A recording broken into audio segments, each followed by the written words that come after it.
Bienvenue à bord. Pour éviter les risques d'échec du lancement, l'équipage vous invite à vous mettre dès maintenant en orbite autour de cette chaîne YouTube. Une fois dans cet espace, n'hésitez pas à nous faire signe et à nous envoyer des commentaires, radio bien sûr. Il est 10h59, on va essayer d'être précis pour commencer dès 11h avec Guillaume qui va vous faire part de sa pratique de l'astrophotographie et notamment, je crois, de son expérience au Chili.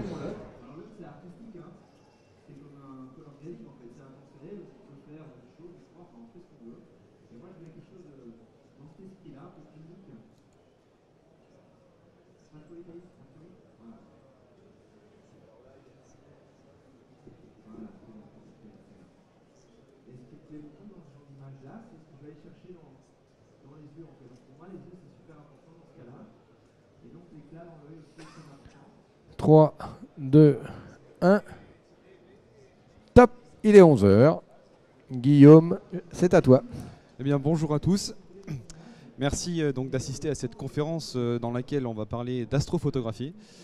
Et donc vous pouvez voir sur ces images par exemple que ce sont des images qui n'ont pas été prises en France ni en Europe, puisqu'on a une partie de la Voie lactée qui n'est pas visible dans l'hémisphère nord mais dans l'hémisphère sud, et plus particulièrement au Chili, comme on le disait tout à l'heure. Et donc j'ai pu vivre quelques expériences là-bas, des expériences nocturnes, des expériences diurnes aussi, mais ce qui va nous intéresser là en l'occurrence, ça va être plus l'expérience nocturne qu'on peut avoir au Chili avec les objectifs donc Sigma, et on va commencer tout de suite. Voilà. Et donc par exemple, je m'appelle Guillaume Doyen, donc je suis passionné d'astronomie, plus particulièrement d'astrophoto depuis 2013, et j'ai voulu en fait, au travers de la photographie, vérifier tout ce qu'on pouvait voir dans les livres documentaires, à la télé aussi également, puisqu'on nous montre souvent des belles images, des images qui nous paraissent un peu fantastiques des fois. Et donc avec l'astrophotographie, ça nous permet de vérifier un peu ce qu'on peut voir dans ces livres et de vérifier par nous-mêmes ces beautés naturelles. Et donc par exemple ici vous avez une photo prise avec le Sigma 14 mm f1.8 à pleine ouverture. Et c'est une photo brute, enfin une photo, non pas brute, mais une photo avec une pause unitaire de 20 secondes, donc il n'y a pas d'empilement ici.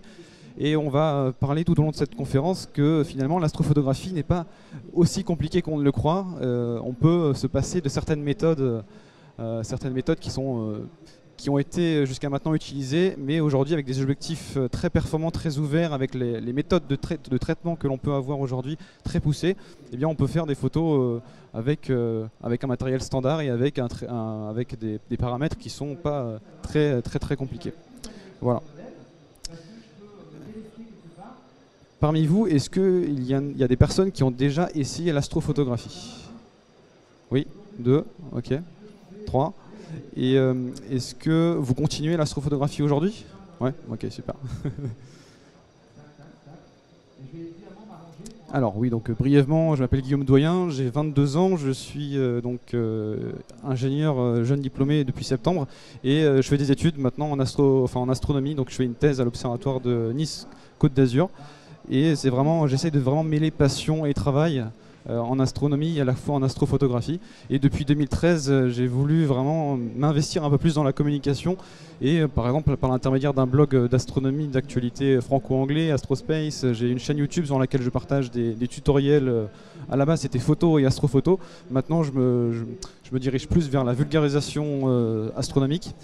Et voilà, et on va parler plus ici de la photographie, donc avec mon blog Astro Geek, ça c'est mon pseudo que j'avais choisi en 2013 et je continue toujours de l'utiliser. Bon voilà, peut-être que je le changerai un jour. Et j'ai quelques petites publications assez sympas, notamment cette année j'ai eu un reportage France 3 et une interview sur Sud Radio. Alors pourquoi je vous parle de ça? J'aime pas trop raconter ma vie, mais ça a un lien avec ce partenariat Sigma en fait que j'ai pu obtenir cet été, dans le cadre d'un événement assez particulier, assez unique, puisque l'ESO, c'est l'Observatoire européen austral qui gère vraiment tous les observatoires européens au Chili, dans l'hémisphère sud. Et bien, j'ai remporté un concours organisé par l'ESO concours qui avait pour but de visiter pendant une semaine les observatoires astronomiques. Donc vous avez le VLT, le Very Large Telescope, vous avez le Cerro Amazones qui va accueillir le plus grand télescope du monde d'ici 2025. Et donc au travers de ça, au travers de cette semaine, on a pu quand même vivre des nuits assez magiques. Donc photographier par exemple la Voie lactée au pied des télescopes. Donc c'était une occasion un peu en or et qui plus est, on a pu aussi vivre un moment assez magique qui est celui de l'éclipse totale de soleil qui s'est produite le 2 juillet 2019.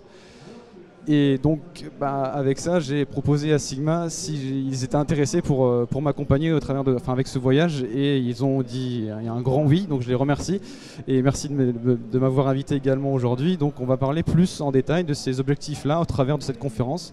Bien que cette conférence ne sera pas non plus un diaporama, on va aller un peu plus en détail sur la pratique de l'astrophoto, mais ça sera illustré par ces deux objectifs, donc le Sigma 14 mm f1.8R et l'objectif Sigma 120-300 f2.8. Alors c'est pas le R, c'est le sport, je me suis trompé ici dans la présentation. Et voilà.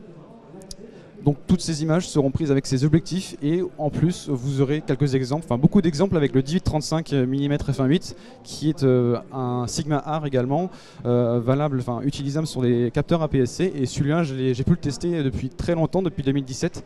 Voilà, je l'ai acheté dans le but de faire ces photos de Voie lactée, et donc j'ai pu aussi également aller au Chili en 2018, plus longtemps, sur 4 mois, dans le cadre de mes études, donc j'ai vraiment pu tester en profondeur cet objectif, plus que le 14 mm f1.8 que j'ai pu tester pendant une semaine. C'était très intense cet été, mais j'ai quand même quelques photos à vous montrer bien sûr. Par exemple ici, avec le 14 mm f1.8, toutes ces photos-là en fait sont des poses uniques de 20 secondes en général, sur plein format, donc c'était aussi un challenge pour moi parce que j'avais jamais utilisé d'objectif grand angle comme le 14 mm et aussi lumineux f1.8 sur un plein format. Donc le plein format, je suis passé au plein format l'année dernière et c'était un petit challenge. J'ai testé en fait sur le terrain pour la première fois un plein format et un ultra grand angle, mais j'ai quand même pu faire quelques petites photos assez satisfaisantes quand même, mais bien sûr ça mériterait quand même un peu plus d'exploration avec ce matériel là. Donc ici ce sont des panoramas et on va voir on va voir ensemble en détail comment on peut réaliser ce type de photos. On va balayer un peu toutes les techniques d'astrophotographie. Et celle-ci, c'est une photo prise de l'éclipse totale à l'observatoire de la CIA. On a pu être dans un endroit assez fabuleux, puisque observer une éclipse déjà c'est unique en soi, et l'observer depuis un observatoire astronomique qui est un observatoire fixe, on ne prévoit pas à l'avance qu'il y aura une éclipse qui passera devant un observatoire, et ça c'était absolument magique. Et j'avais demandé ce 120-300 mm f2.8 uniquement pour photographier ces 2 minutes d'éclipse totale, parce que j'avais en tête un projet que j'avais depuis longtemps. Enfin voilà, si jamais je pouvais vivre une éclipse totale, je voulais faire cette photo qui montre en fait la couronne solaire, qui est la partie la plus ténue et la moins dense du Soleil, de l'atmosphère du Soleil, et on peut la voir uniquement lors de phénomènes assez particuliers comme les éclipses totales depuis la Terre, pour nous les observateurs, mais pour les scientifiques ils peuvent aussi mettre un masque pour simuler une éclipse en fait, c'est ce qu'ils font dans l'espace par exemple. Mais en tout cas pour nous, voir la couronne solaire comme ça, c'est valable uniquement pour les éclipses. Et avec le 120-300 finalement, donc je l'ai utilisé sur un 700D, un Canon 700D, pour bénéficier du capteur, enfin du crop factor de 1,6 je crois, donc ça m'a permis d'avoir une plus grande focale pour pouvoir avoir le plus de détails possible dans cette couronne. Et voilà, cette photo me tient à cœur. En plus, c'est la photo sur laquelle j'ai passé le plus de temps en astronomie, enfin en astrophoto. C'est pas les photos de Voie lactée qui prennent le plus de temps, c'est un peu ce genre de photo. C'est un traitement qui n'est pas forcément naturel, dans le sens où à l'œil nu on va pas voir tous ces détails, toute cette dynamique. Mais c'est plus un traitement un peu scientifique pour voir un peu tous les détails qui se cachent dans la couronne solaire. Vous avez également une protubérance en bas à gauche, une protubérance en rouge ici. Et donc en termes de technique, ici on a 10 images prises avec des temps de pause différents, donc pour faire un HDR finalement. Et il y a deux techniques en fait. Il y a à la fois un HDR dans cette image et à la fois un traitement un peu très spécifique pour rehausser un peu les détails de la couronne solaire. Donc c'est un traitement voilà, qui a pris je sais pas moi, une dizaine d'heures à faire, sachant que j'avais pas de monture de suivi. Donc la Lune pendant 10 minutes, même si c'est très, très court, elle bouge, le Soleil aussi, donc il a fallu recadrer les images au pixel près. Enfin, c'était vraiment assez chaud. Et voilà. Et si vous voulez avoir plus d'images, je vous invite à... Oups. Je me suis trompé. Excusez-moi. Si vous voulez avoir plus d'images, vous pouvez aller sur mon site en flashant ce code. Mais du coup, il faut être rapide parce que je vais passer à la slide suivante. Et voilà, donc j'ai pris plusieurs images avec cet objectif 120-300 f2.8 et j'aurais pas pu le faire, je pense, sans cet objectif-là, puisque f2.8 déjà ça ouvre pas mal de possibilités, ça évite d'avoir une monture de suivi parce que vous pouvez augmenter le temps de pause, notamment pour avoir cette partie non éclairée de la Lune qui est ce qu'on appelle la lumière cendrée, c'est la réflexion, enfin la projection de la lumière solaire sur la Terre qui se reflète sur la Lune. Donc c'est le même phénomène que l'on peut voir lors d'un croissant de Lune. Je ne sais pas si vous avez observé, mais des fois quand on observe un croissant, on voit la partie non éclairée de la Lune, la partie dans l'ombre, et c'est la lumière cendrée également, et pendant une éclipse on peut également l'admirer. Voilà. Donc ce sera la dernière photo que vous verrez avec ce 123 ans, parce que je l'ai utilisé uniquement pour l'éclipse. Et donc la conférence va s'articuler autour de ces points-là. On va parler de la technique de base pour l'astrophotographie, des techniques plus avancées également, parce que voilà, il y a tout type de profil, je pense, ici dans l'assemblée. Et on va parler du matériel minimum nécessaire pour l'astrophoto et du matériel un peu plus spécialisé pour s'améliorer un peu dans la pratique. Et je vais vous montrer aussi ma vision de l'astrophoto actuellement, et on va voir que l'empilement aujourd'hui c'est peut-être une méthode qu'il faut un peu délaisser. En tout cas avec nos matériels qu'on a, nos objectifs et nos puissances de calcul qu'on a en 2019 aujourd'hui. Et je finirai par quelques conseils et astuces, donc je vous invite vraiment à rester jusqu'à la fin. Alors voilà quelques exemples, par exemple quelques exemples pris avec le 18-35 ici sur la gauche. Vous avez le 14 mm au milieu et le 18-35 à droite avec un zoom à 35 mm. Donc pareil, hein, toutes les photos en fait ce sont des photos uniques. Je fais très peu d'empilement et on le verra pourquoi après. Donc ici vous avez quelques images de la Cordillère des Andes, vous avez une image de l'observatoire du Cerro Tololo où j'ai pu passer vraiment une nuit absolument magique. C'est un peu la conception la vision que j'avais des observatoires professionnels dans ma tête avant d'y aller en fait. Je les voyais voilà comme ça en train de travailler dans leur environnement qui leur est propre. Et j'ai voulu refaire cette image que j'avais un peu, cette image mentale, j'ai voulu la refaire avec un panorama de 13 photos avec le 18-35, des poses uniques de 30 secondes et sur une monture de suivi. Voilà, et tout ça je vais le détailler un petit peu comment on peut arriver à ce genre d'image. Et ici vous avez mon premier 360 que j'ai pu faire grâce au Sigma 14 mm. Puisque bon, avec le 18-35 on le verra, mais c'est un peu compliqué de faire un 360 alors qu'avec le 14 mm vous avez un champ énorme, vous pouvez faire un 360 en quelques photos uniquement. Et voilà, donc ici on a l'observatoire de la CIA. Ensuite l'observatoire de Paranal où j'ai pu faire une petite visite assez brève. Et vous avez ici, donc c'est avec le 14 f1.8 posé sur le sol parce que j'avais pas de trépied. Et vous avez les lasers ici qui servent à mesurer les turbulences de l'atmosphère, pour pouvoir les corriger après sur les images scientifiques. Voilà, alors tout d'abord, je pense que vous connaissez un petit peu l'astrophotographie, et donc on ne va pas passer trop de temps non plus, mais on va quand même rappeler les bases en termes de matériel. Donc ce qu'il vous faut en astrophoto, c'est vraiment ça, c'est juste, entre guillemets, un appareil photo qui dispose d'un mode manuel, un objectif grand angle ouvert, très ouvert, donc idéalement inférieur à f2.8. C'est le cas avec les objectifs Sigma que j'utilise, et un trépied standard, et ensuite un ciel noir et lumineux. Donc là ça pourrait paraître un peu paradoxal, ciel noir, j'entends par ciel noir un ciel qui est dépourvu de pollution lumineuse, c'est évident mais c'est pas facile à trouver, notamment en France par exemple. Et donc dépourvu de pollution lumineuse, donc des villes, ça peut être de la pollution lumineuse naturelle comme la Lune. Alors après des fois la Lune ça peut être utile pour éclairer un premier plan, mais en général quand on veut faire de la Voie lactée, on veut un ciel le plus pur possible, le plus noir possible. Et lumineux dans le sens où là le ciel doit être cristallin pour laisser passer la lumière des étoiles de manière optimale. Donc là il faut éviter l'humidité. Si on se met au bord d'un lac par exemple, ça peut être un peu délicat, mais au bord d'un lac on peut jouer avec les réflexions, donc ça peut être aussi intéressant pour du nightscape. Et voilà, une fois qu'on a ces 4 éléments là, on est content, comme sur la photo. Et ensuite, une fois qu'on a ce matériel là, on peut passer à la technique. Alors la technique, voilà, je la répète, mais on peut la trouver un peu partout maintenant, sur internet notamment. Mais il y a quand même un maître mot à garder à l'esprit, c'est une phrase, collecter le plus de lumière possible. Alors c'est évident, mais c'est vraiment ça, et cette phrase là, je la reprendrai tout au long de la conf. C'est vraiment hyper important. Donc premièrement le temps d'exposition bien sûr, donc il faut rester exposé très très longtemps, donc là vous avez besoin d'un trépied forcément, donc typiquement 15 secondes sur un 18-35 sur un PSC et 20 secondes pour le 14 mm par exemple sur un plein format. Donc il y a une règle hein, qui régit un peu ce temps d'exposition maximal, mais moi ce que j'aime bien c'est plus regarder sur le terrain en prenant la photo, je zoome sur les étoiles pour voir si elles sont filées, parce que si elles filent en fait c'est à cause de la rotation de la Terre, vu que la Terre tourne, eh bien ça se répercute sur le ciel par un ciel qui bouge, et ça on n'en veut pas, donc c'est pour ça qu'on a un temps limité. Ensuite, la sensibilité ISO, là, il faut pousser un peu le capteur dans ses limites théoriques et pratiques. Donc 3200 ISO, par exemple, c'est la limite que j'ai sur un Canon 700D, qui est un APS-C, on va dire, entrée de gamme. Et 12800, ça c'est plus pour les capteurs un peu plus modernes, qui sont un peu plus sensibles. Et par exemple, c'est 6400 la limite sur mon 6D. Voilà, donc ça peut être... ça varie en fait selon votre matériel. Et bien sûr, on évite d'être noyé dans le bruit, ça c'est un peu l'inconvénient aujourd'hui, voilà, faut pas non plus trop pousser le capteur. Ensuite, l'ouverture du diaphragme, ça c'est hyper important. Le troisième et dernier critère, enfin le troisième et dernier paramètre, là ça va se jouer avec votre objectif. Donc là, il faut un objectif qui ouvre enfin qui a un rapport F sur D très très petit. Donc là, f2.8 c'est bien, f1.8 c'est encore mieux, f1.4 idéalement. Et bien sûr, là il y a quand même une certaine limite. Quand même, il ne faut pas être trop ouvert, parce que là, on va un peu observer tous les défauts de l'objectif.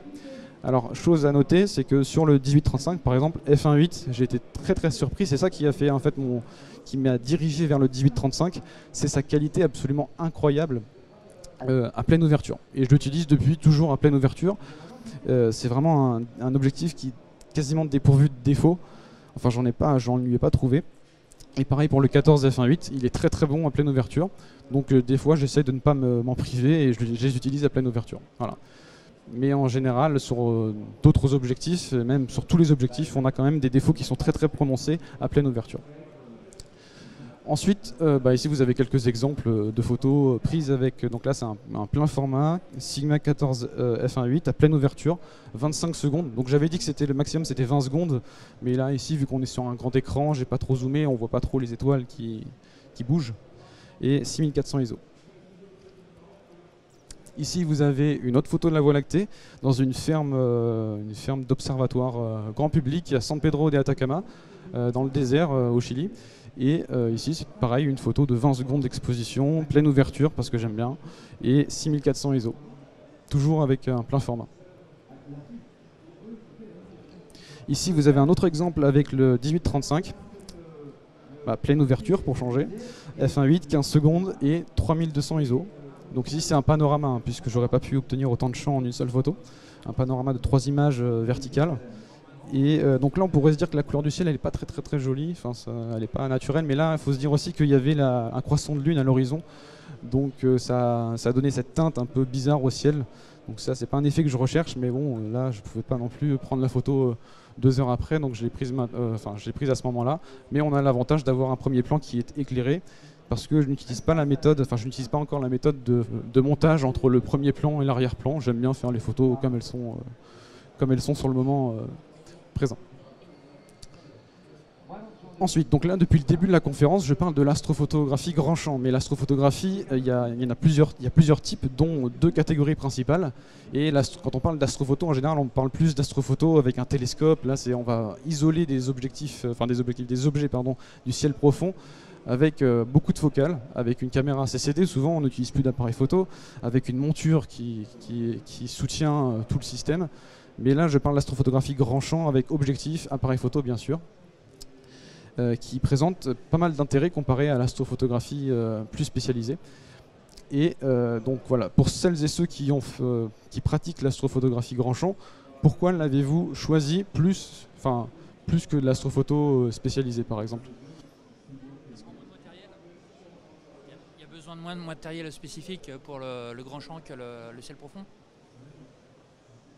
Est-ce que vous avez d'autres éléments à ajouter? Donc moins de matériel, donc c'est plus simple entre guillemets à pratiquer que de l'astrophotographie spécialisée. Est-ce que vous avez d'autres idées en tête? Non? Alors du coup, je reprends un peu ce que vous aviez dit, oui. Donc il y a un matériel réduit, donc ça va simplifier l'utilisation. Contrairement, s'il fallait transporter un télescope, une monture en voyage, c'est pas très pratique. Donc facilité de transport, facilité d'utilisation. Et ça permet aussi d'incruster des éléments de paysage.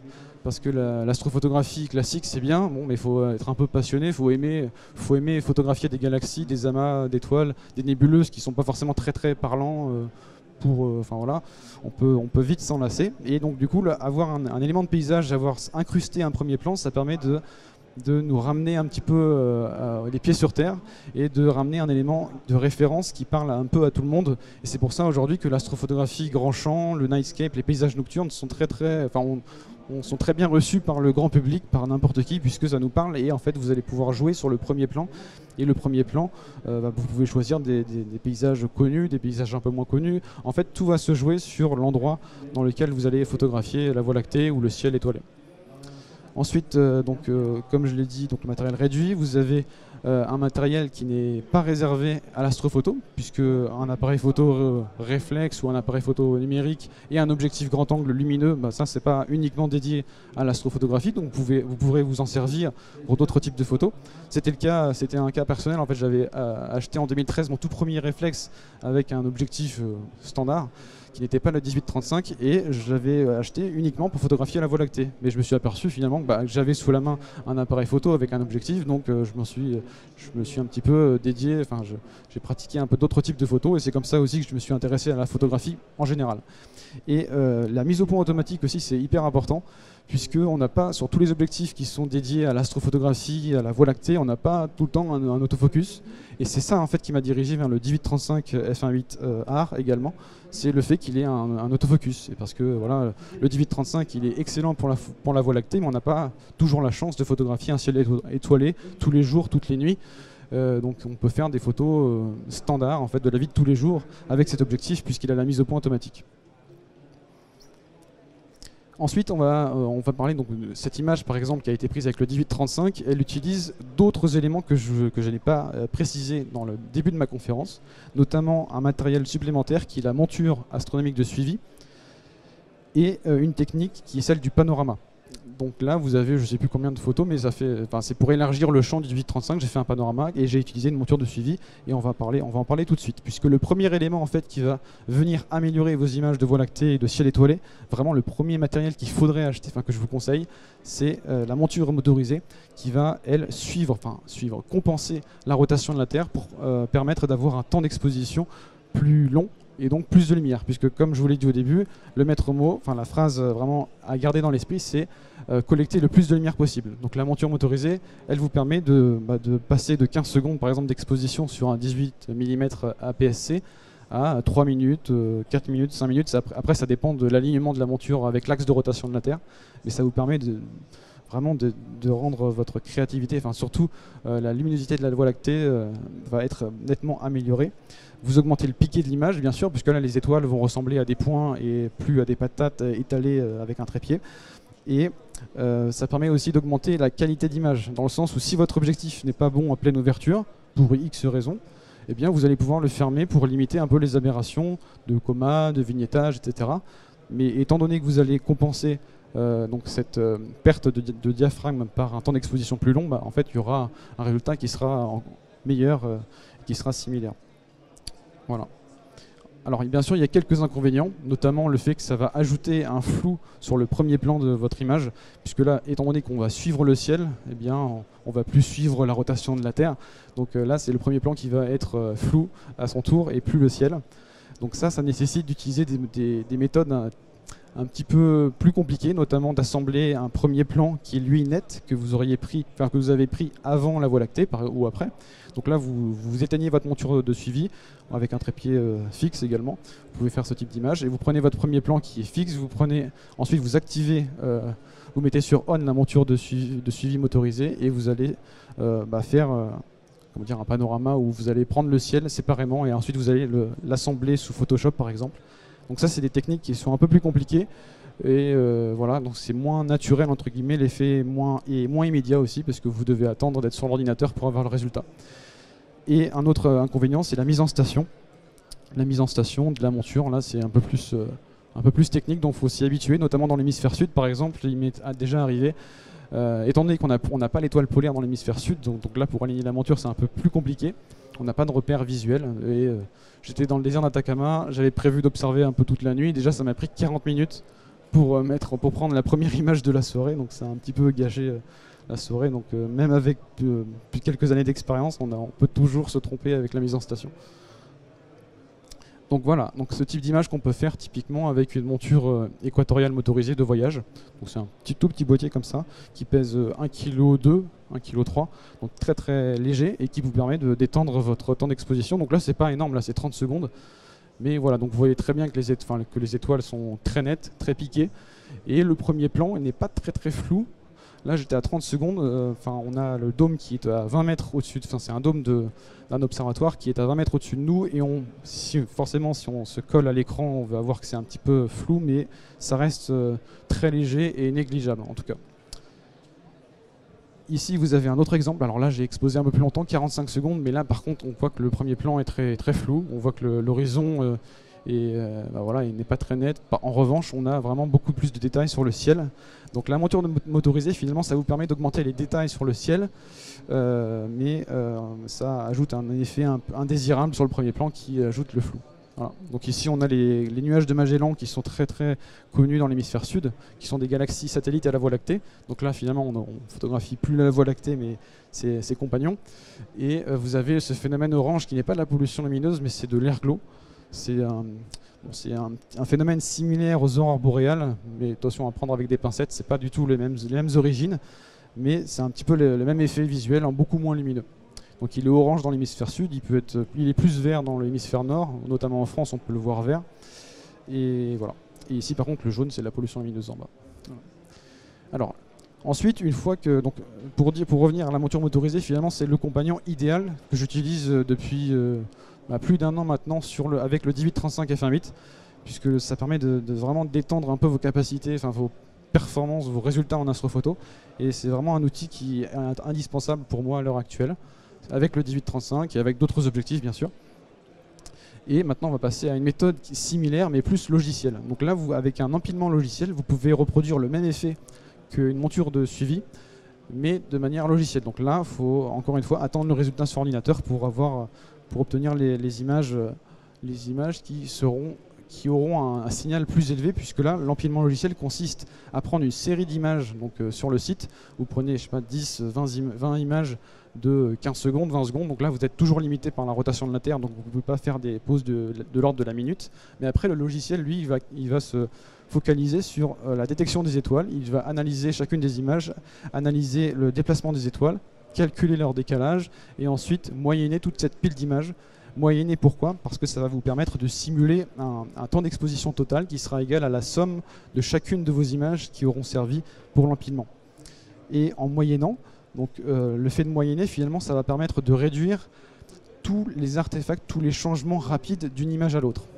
Donc typiquement, le bruit, on parle de bruit numérique. Le bruit numérique, c'est vraiment quelque chose qui évolue en suivant des lois de statistiques, donc c'est pas forcément, on peut pas le quantifier d'une image à l'autre, donc c'est quelque chose qui varie tout le temps d'une image à l'autre, alors que la Voie lactée, elle sera identique d'une image à l'autre au bout de dès la première image jusqu'à la 10e.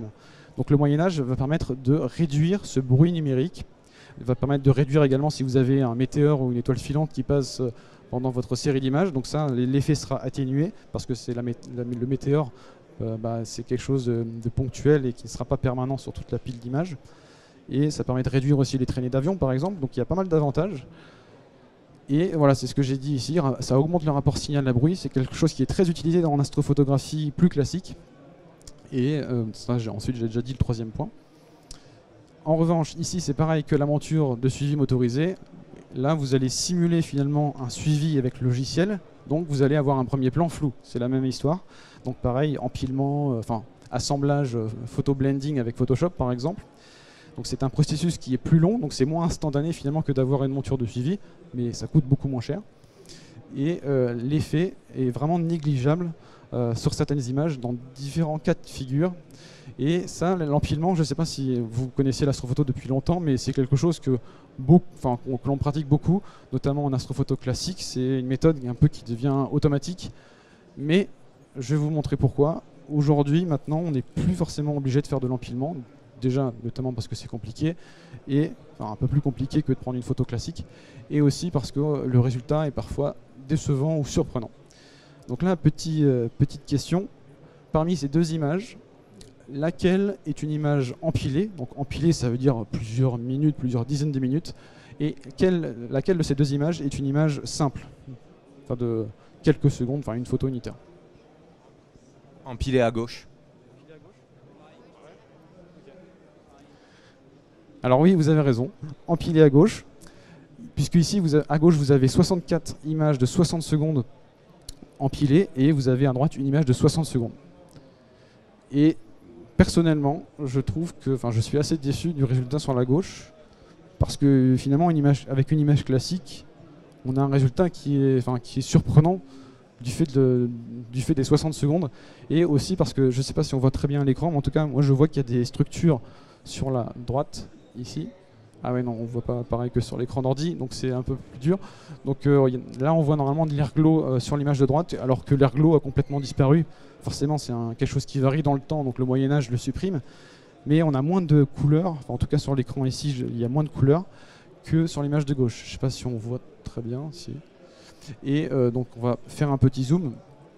Ici par exemple, alors certes l'empilement à gauche a permis vraiment d'optimiser le rapport signal à bruit, et on a beaucoup moins de bruit présent sur l'image de gauche, ça c'est une certitude, hein, c'est le principe même de l'empilement, mais on a moins de couleurs, j'ai l'impression qu'on a moins de lumière, on a moins de profondeur, alors pas forcément de détail mais de profondeur dans l'image de gauche que dans l'image de droite.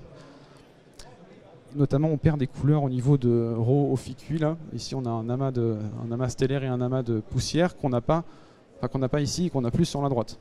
Donc là, c'est vraiment surprenant. Donc, pourquoi on a ce résultat-là? On a un résultat qui n'est pas exceptionnel avec 1 heure de pause contre 60 secondes, parce qu'en fait, dès la première image qui a été prise avec 60 secondes f1.8 3200 ISO, eh bien on a une exposition qui est correctement optimisée, qui est optimisée au maximum. C'est-à-dire que le niveau, le puits de lumière le puits de signal par rapport au puits de bruit numérique est très très grand. Enfin, on a une très grande différence entre le signal utile que l'on a de la Voie lactée et le bruit qui est très très faible. Donc finalement, le bruit est négligeable dès la première image de 60 secondes déjà. Donc on a très peu de bruit, on a beaucoup de signal, du fait notamment, c'est vraiment très important, du fait de l'ouverture f1.8 qui permet de collecter le plus de photons possible. Par exemple, entre une ouverture f1.8 et f3.5, je fais le petit calcul pas trop compliqué, ça permet d'avoir 3,8 fois plus de lumière entre un f3.5 et un f1.8. Donc c'est absolument pas négligeable, notamment si on n'a qu'un trépied standard. Là, avec un objectif f1.8, comme le 18-35, comme le 14 mm, on peut se passer de monture de suivi, puisqu'on a 4 fois plus de lumière qu'avec un objectif f3.5. On a 2,4 fois plus de lumière qu'avec un objectif f2.8. Donc c'est absolument pas négligeable. Et voilà. Bon, après, il y a le ciel qui joue aussi, on va en parler un peu plus tard. C'est lié au couple appareil photo, donc le capteur on va dire, et optique, ou c'est plus par chance avec les calculs uniquement mathématiques, on va dire? Ah, le rapport.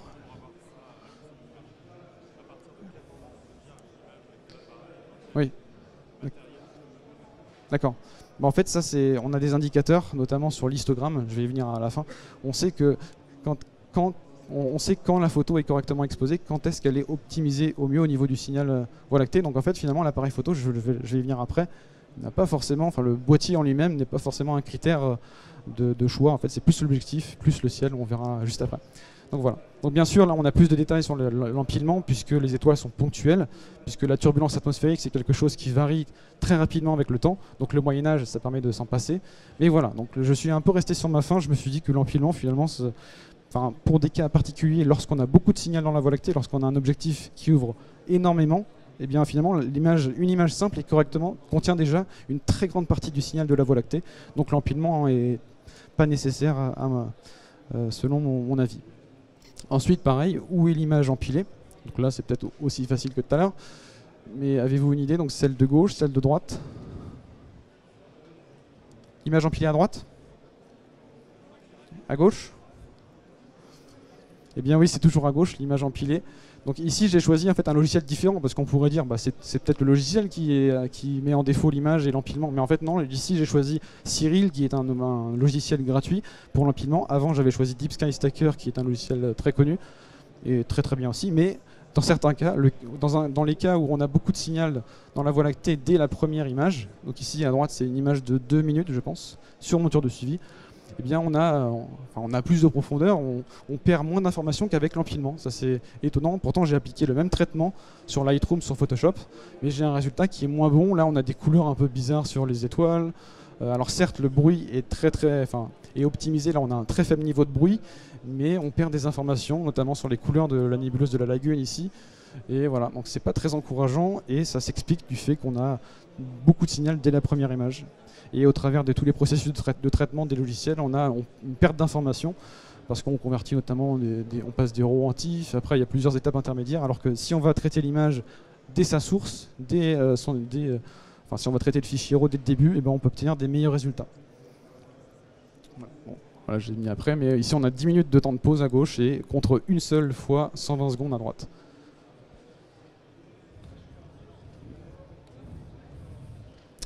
Alors pareil, ici pour essayer de vous convaincre, ou en tout cas d'expliquer de plus en détail mon argument qui est celui que l'empilement n'est pas très utile dans certains cas, ou en tout cas n'a pas un effet waouh comme ce qu'on peut voir ici. Donc ici par exemple vous avez une image unique de 60 secondes. Alors bon, peut-être qu'elle est un peu trop contrastée. Enfin bref, ici on a la planète Mars qui était très très lumineuse, très très brillante l'année dernière puisqu'elle était à son opposition. Et on a donc la région du Sagittaire, le centre de la Voie lactée, pris toujours au Chili. Et ici, on peut voir qu'on a une sorte de structure. Alors je ne sais pas si c'est très visible à l'écran, mais on a un truc bizarre qui m'a un petit peu interpellé. J'avais jamais vu cette structure sur des images avant, donc je me suis dit est-ce que c'est de l'erglo? Mais non en fait parce qu'il ne varie pas dans le temps, donc c'est vraiment une structure annexe à la Voie lactée. Et en passant beaucoup de temps à traiter, en poussant un peu les curseurs dans leurs limites, j'ai fait ressortir quelque chose d'assez sympathique finalement, puisqu'il faut garder en tête que ceci est une image de 60 secondes à pleine ouverture. J'adore pleine ouverture sur le Sigma 1835, 3200 ISO, et ici on peut faire ressortir ce qu'on appelle le milieu interstellaire. Alors c'est pas une découverte ouf parce que ça on le connaît depuis très longtemps, mais quand on fait cette photo et qu'on se rend compte qu'on peut avoir des structures très très peu lumineuses, très ténues dans la Voie lactée avec sa propre photo, c'est quand même c'est sympa quoi, c'est une satisfaction. Ici on voit des poussières en fait qui ne sont pas éclairées. Comme ici, là, on a des amas, on a des nébuleuses qui émettent de la lumière, et ici, on a des structures sombres. Ce sont des nébuleuses obscures qui sont très peu visibles. Donc là, ça dépend de la qualité du ciel, mais ça dépend aussi surtout du traitement et le fait d'avoir une ouverture f1.8 qui permet d'avoir beaucoup plus de lumière. Et alors qu'ici, finalement, on aurait eu cette même image à droite, on aurait pu faire ressortir ces détails après plusieurs minutes, voire plusieurs heures de traitement des fois. Suivant différents sites sur Terre et suivant le matériel. Voilà. Donc est-ce que c'est la fin de l'empilement? Est-ce que vous êtes convaincu? Est-ce que vous faites de l'empilement aujourd'hui? Quels sont les avantages, quels sont les inconvénients selon vous? Réduire le bruit en fait, c'est surtout ça. C'est vrai que c'est quand même la base de l'empilement, c'est réduire le bruit, mais après, ça dépend aussi du coup. En fait, l'astrophotographie, c'est toujours une histoire de compromis, parce que réduire le bruit, oui, dans certains cas, mais dès lors qu'on a beaucoup de signal, on le verra après, mais dès lors qu'on a beaucoup de signal, qu'on a optimisé au mieux le signal de la Voie lactée, finalement, on est dans une situation où le bruit devient très négligeable, et on peut s'en passer dans certains cas. Et voilà, tout est une histoire de compromis. Si on a un ciel qui est un peu moins bon, là forcément le signal de la Voie lactée ne va pas être optimisé, donc on va avoir tendance à faire un empilement, à empiler plusieurs images pour faire ressortir la Voie lactée encore plus. Et pareil, si on a un objectif qui est plus fermé à f2.8, f3.5, f4, là c'est pareil, le signal de la Voie lactée ne sera pas optimisé, donc on fera de l'empilement. Mais tout ça pour vous dire que finalement, dès lors qu'on a une ouverture très très grande, on peut faire des résultats assez sympas sans forcément empiler les images. Ensuite, on a une autre technique qui est souvent utilisée avec l'empilement, celle des images correctives, donc ce qu'on appelle des fichiers de calibration. Ce sont des images en fait qui ne sont pas des images à proprement parler. C'est pas une image de la Voie lactée que vous allez prendre avec des réglages différents. Vous allez par exemple obstruer votre objectif, vous allez prendre ce qu'on appelle un dark pour caractériser finalement la tenue du capteur et son comportement à différentes températures. Enfin, ça c'est un peu du langage technique, mais c'est une méthode qui est très, très utilisée pour réduire encore davantage le bruit numérique de vos images. Mais ça, tout ce qui est empilement, tout ce qui est image corrective, c'est utile que dans certains cas. Dans les cas par exemple où vous avez une Voie lactée ou un ciel qui est très peu lumineux, et donc quand vous avez très peu de signal, là ces méthodes-là vont être très utiles et souvent nécessaires. Mais encore une fois, dès qu'on a une image qui est correctement exposée, eh bien, vous optimisez déjà dès le début votre rapport signal à bruit, et le bruit est négligeable, et on peut se passer de toutes ces étapes un petit peu compliquées et parfois fastidieuses de l'empilement, de l'astrophotographie en général.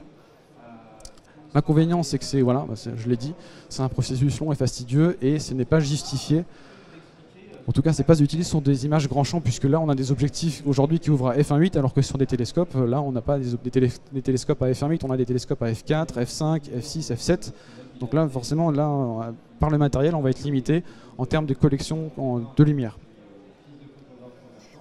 Voilà, une autre technique qui est celle des mosaïques et panoramas, et après on va avoir quelques exemples d'images quand même, pour éviter que ça fasse un peu présentation école. Et donc là, ça consiste à prendre plusieurs rangées d'images, des colonnes, des rangées, en fait, vous faites un peu tout ce que vous voulez, à condition que vos images se recoupent. Donc ça permet d'augmenter finalement le champ de vue de l'objectif, de vos images. Par exemple, le seul inconvénient que je trouve sur le 18-35 à f1.8, alors c'est bien, il ouvre à f1.8, il a une très bonne qualité, mais en fait son seul inconvénient c'est son champ. C'est 18 mm sur un PSC, c'est pas un ultra grand angle, enfin c'est pas un ultra grand angle comme un 14 mm sur plein format. Donc c'est un peu son inconvénient, on pourra jamais avoir toute la Voie lactée avec le 18-35, donc c'est là que les mosaïques et les panoramas sont très très utiles et peuvent améliorer vos images considérablement de Voie lactée, sans acheter une monture de voyage, sans faire d'empilement. Le panorama, ça permet, donc du coup, étant donné que vous avez une image qui sera beaucoup plus résolue, vous aurez beaucoup plus de pixels sur votre panorama final que sur une seule image, eh bien vous allez pouvoir augmenter votre temps de pause. Parce que là, si on a un même écran, la taille d'un écran standard ici par exemple, là si je vous mets une image, on va voir, enfin si on se rapproche de l'écran, on va pouvoir voir les étoiles filer si on est sur un trépied standard. Alors que si on est sur un panorama, on aura beaucoup plus de résolution, et finalement le filet d'étoiles, enfin l'étoile qui sera floue à cause de la rotation de la Terre, sera inférieure au pixel de la télé par exemple. Donc on ne verra pas le flou de bouger du ciel. Donc c'est une méthode, le panorama c'est une méthode, si vous ne voulez pas investir dans une monture motorisée, le panorama, bon, c'est sûr vous aurez plus de champ que sur une monture motorisée parce que c'est pas le même concept. Mais si vous utilisez le panorama, vous allez pouvoir augmenter votre temps de pause et limiter cet effet visuel de la rotation de la Terre. Donc vous allez pouvoir augmenter votre temps de pause, donc augmenter encore plus votre signal, toujours la même chose. Il faut collecter le plus de lumière possible. Et ça vous permet aussi de faire d'être hyper créatif. Les panoramas, il n'y a quasiment aucune limite. C'est à vous de faire votre cadrage qui vous intéresse, vos projections. Il y a des logiciels gratuits qui existent aujourd'hui qui sont très très très puissants. Et on peut faire des 180, des 360, etc. C'est vraiment une méthode que j'utilise tout le temps maintenant, avec le 18-35 notamment. Le 14 mm que j'ai pu tester une semaine, là j'ai essayé d'aller un peu plus loin, de faire des 360, etc. Vous allez en voir quelques-uns après. Par contre, l'inconvénient, c'est que le résultat n'est pas instantané, comme sur l'empilement, comme sur différentes techniques logicielles. Là, il faut être sûr que votre panorama marchera. Donc dès lors que vous le prenez, par exemple si vous faites un voyage ou si vous allez prendre votre voiture et si vous allez dans un endroit très sombre, là vous faites le déplacement et il faut vraiment être sûr que le panorama fonctionnera. Puisque si vous arrivez devant votre ordinateur et là vous vous dites « Ah mince, j'ai oublié une photo », alors si je dis ça c'est parce que je l'ai vécu personnellement. Donc j'ai passé une nuit là au Chili sur une montagne. Je voulais faire un 360 avec le Sigma 18-35 et j'avais pris je sais pas 20 ou 25 images et j'étais super content. Ouais, je vais faire mon premier 360 et arrivé devant mon ordi, en fait il me manquait une image pile au zénith au centre du panneau, donc là, j'ai foutu en l'air, enfin j'ai mis à la poubelle, pardon, toutes les images, dans la corbeille, quoi. Donc c'est un peu frustrant, donc c'est pour ça qu'il faut s'assurer que le panorama fonctionne. Il faut avoir un recoupement par exemple de 30% entre chacune des images consécutives, c'est assez important. Et moi j'essaye de m'assurer maintenant que toutes les photos se recoupent, même s'il y en a plus que prévu. Voilà. Et bien sûr c'est aussi difficile parce que le panorama c'est une nouvelle méthode, enfin c'est une méthode à part entière de l'astrophotographie. D'ailleurs il y a quelqu'un qui s'investit là-dedans dans le panoramique de l'astrophotographie, c'est Maxime Audou, je ne sais pas si vous connaissez, et qui fait des panoramas, qui maîtrise la technique. Il a une tête panoramique, moi j'ai juste une rotule ball, donc c'est très compliqué de faire des mouvements de translation précis, de s'assurer que les photos se recoupent. Mais j'ai toujours utilisé ça. C'est un peu plus de... Je me mets des bâtons dans les roues en fait, alors qu'il y a juste un matériel qui existe, qui est la tête panoramique et qui simplifie la vie. Voilà, donc quelques exemples ici, vous avez le 1835 sans monture de suivi, en utilisant la méthode du panorama. Donc ici vous avez je crois 13 images qui ont été nécessaires, de 15 secondes, toujours, temps de pause unique, et voilà, donc ici vous avez un alignement grand nuage de Magellan, petit nuage de Magellan, Mars ici, et avec le reflet dans le dôme, enfin, c'était une superbe nuit. Et voilà, donc la projection ici je l'ai choisie pour avoir une sorte de Voie lactée un peu courbée. Voilà, donc vous pouvez choisir votre mode de projection dans les panoramas. Et du coup ça augmente encore plus la créativité en astrophoto. Et voilà. Donc finalement avec le 18-35 faire des panoramas c'est génial, puisque c'est pas non plus un ultra grand angle, donc vous allez pouvoir faire des panoramas très détaillés et vous allez pouvoir vite aller vers des images très résolues. Donc ici j'ai plus fait 120 mégapixels, donc c'est pas énorme dans le sens où il y a des panoramas maintenant qui font 300-400 mégapixels, mais c'est quand même intéressant, ça change des 18 mégapixels que l'on a avec une seule image par exemple. Ici vous avez un 180 degrés avec le 18-35. Donc voilà, des images verticales qui ont été prises les unes à la suite des autres. Et vous avez un 360 avec le 14 mm f1.8. Donc si j'ai pu tester cet objectif, j'avais vraiment l'idée de faire des panoramas avec cet objectif, puisque là on a 14 mm, comme je disais au tout début, on peut faire des panoramas des 360 en très peu d'images, donc ça facilite considérablement la prise des panoramas. Et vous avez ici donc, je ne sais plus s'il y a 15 ou 14 images, alors qu'avec un 18-35 par exemple, ça m'aurait pris 2 fois plus d'images pour faire ce genre de panorama. Donc ici vous avez les lasers du VLT au Chili, donc au Cerro Paranal. Mais bon, cette photo-là, elle est jolie, mais il y a quand même quelque chose qui me dérange. Je ne maîtrise pas encore la méthode de panorama. Il y a des endroits où on voit un peu les recoupements d'images, donc j'ai vraiment fait ça pour le fun là-bas, mais j'avais pas non plus toute la nuit pour faire ce genre d'image, donc je me suis voilà, ça mérite encore des points d'amélioration, mais c'était juste pour vous montrer un peu ce qu'on peut faire avec ce genre d'objectif et ce qu'on peut faire en astrophoto. Voilà. Ensuite, ce que j'appelle la priorité à droite en astrophotographie, c'est tous les éléments classés dans leur ordre de préférence et dans leur ordre de priorité qui vont vous permettre de faire ce genre d'image, ou en tout cas d'obtenir des résultats encore plus impressionnants qu'auparavant. Premièrement, c'est malheureux ou c'est heureux de dire ça, mais c'est le ciel qui va vraiment définir la qualité de vos images. C'est inéluctable, c'est vraiment le premier élément. Donc là, je vous dis pas, on n'a pas tous envie, on n'a pas tous les moyens d'aller au Chili. Donc là, on a des endroits en France quand même où le ciel est très préservé, notamment je pense aux alentours du Pic du Midi, dans le parc des Cévennes, qui sont maintenant des réservoirs, des réserves de ciel étoilé, et qui sont reconnus comme tels. Vous avez plein d'endroits aussi dans ce qu'on appelle la diagonale du vide en France. Enfin, il n'y a pas forcément au Chili. Moi j'y suis allé, donc j'ai pu faire ces photos-là, mais si je n'étais pas allé au Chili, je serais allé un peu partout. Et c'est vraiment l'endroit dans lequel vous allez photographier, vous allez faire vos images de Voie lactée, qui va déterminer, qui va caractériser la qualité de votre image. C'est absolument nécessaire. Ensuite, vous avez un deuxième élément qui est l'objectif. Et ça, j'insiste vraiment là-dessus, c'est l'objectif qui va encore une fois montrer les capacités, étendre vos performances en astrophoto, et notamment le fait d'avoir une ouverture folle et surtout une ouverture folle, mais toujours avec une bonne tenue sur les aberrations optiques. Donc là, le 18-35 ou le 14 mm, ils sont excellents à pleine ouverture, et donc alors pourquoi s'en priver en fait. Voilà. Troisième élément, on n'a pas encore parlé du réflexe, ça viendra après, de l'objectif de l'appareil photo numérique, mais on va parler plus du traitement. Troisième élément, donc premier ciel, deuxième objectif, troisième élément, c'est le traitement qui n'est pas à négliger du tout. Je vais en parler vite fait après pour mes conseils de traitement. Mais voilà, donc il faut vraiment passer beaucoup de temps à traiter l'image. C'est en faisant ressortir un petit peu, en utilisant toutes les informations utiles dans vos fichiers RAW que vous allez pouvoir faire des traitements qui sont assez sympas. Voilà, sans faire d'empilement, par exemple. Et quatrième élément, là c'est l'appareil photo. Forcément, on a besoin d'un appareil photo pour photographier la Voie lactée, donc il vous en faut un, mais ça ne sert, en tout cas pour moi, ça ne sert à rien de choisir un appareil photo qui va dont les performances vont être décrites, imposées par l'astrophoto en fait.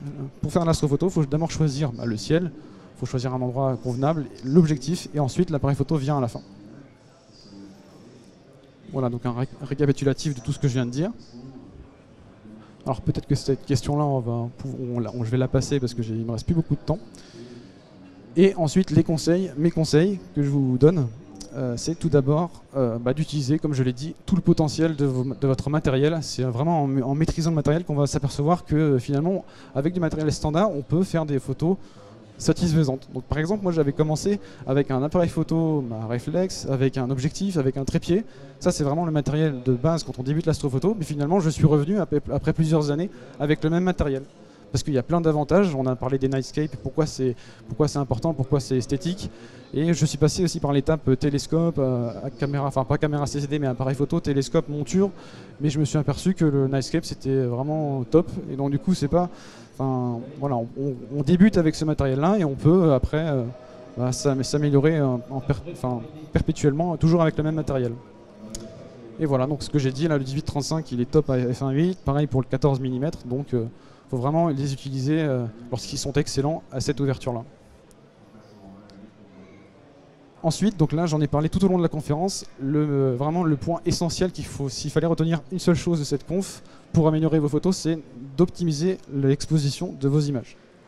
Peut-être que certains d'entre vous connaissent, mais il y a une technique, j'ai vraiment vérifié cette technique, en fait je me suis aperçu que cette technique existait après l'avoir découverte sur le terrain.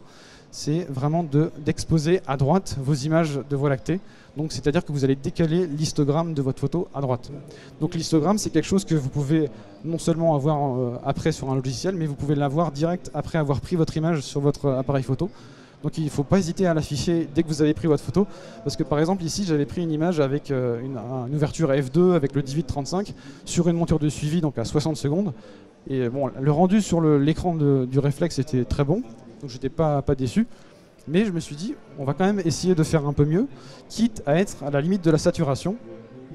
Donc là ici je n'ai pas joué sur la sensibilité, mais j'ai plus joué sur le temps d'expo.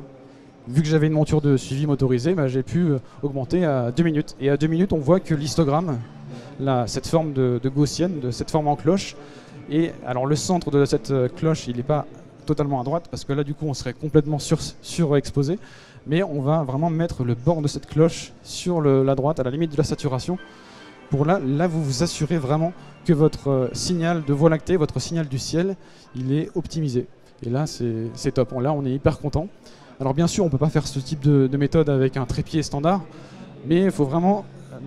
C'est toujours une histoire de compromis. Si vous êtes sur un trépied standard, là, on ne pourra jamais faire de photos à 120 secondes, c'est sûr. Mais vous pouvez augmenter un peu la sensibilité, quitte à augmenter à 6400 ISO, mais il faut vraiment tester. Ça, je vous conseille vraiment de tester sur le terrain, de voir et d'appliquer ce genre de technique. Et c'est une technique qui est aussi utilisée lorsque vous avez un ciel très pollué. Là, en fait, quand on a un ciel pollué, on peut exposer à droite, aux 2 tiers à droite, pour limite avoir une image sursaturée, enfin surexposée. Mais on peut l'utiliser pour après avoir plus la main sur l'image lorsqu'on va passer au traitement. Et voilà, donc en parlant de traitement, il faut vraiment y consacrer beaucoup de temps. On consacre beaucoup plus de temps au traitement qu'à la prise de l'image sur le terrain. Et c'est vraiment au traitement des fichiers RAW que vous allez pouvoir voir le potentiel de votre image.